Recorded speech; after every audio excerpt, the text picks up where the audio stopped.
ঈদের আনন্দ মানেই শুধু নতুন পোশাক আর খাবার নয়, সিনেমা প্রেমীদের জন্য একগুচ্ছ বহু প্রতীক্ষিত ছবি।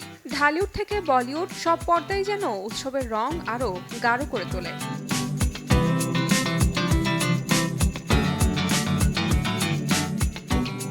কমেডি ঘরানার সফল বলিউড ফ্র্যাঞ্চাইজি হাউসফুল, যার প্রতিটি কিস্তি ছিল বক্স অফিস হিট, এবার সেই জনপ্রিয় সিরিজের পঞ্চম পর্ব নিয়ে হাজির হচ্ছে নির্মাতা। মুক্তির আগেই উত্তেজনার পারদ চরমে।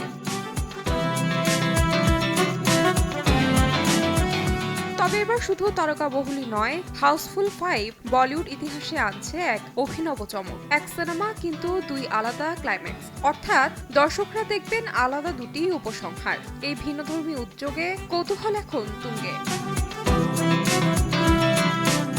ইতিমধ্যে প্রকাশিত ট্রেলারে দেখা গেছে একটি অভিজাত ক্রুজ শিপে রহস্যময় এক খুনের গল্প।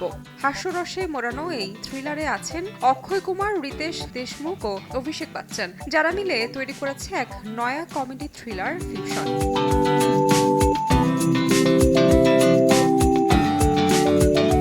হাউসফুল 5 ছাড়াও চলতি মাসে মুক্তি পাচ্ছে একাধিক আলোচিত সিনেমা।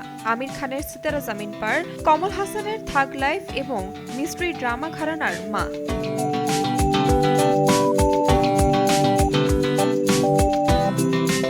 তাহমিনা তন্নি, সময় সংবাদ।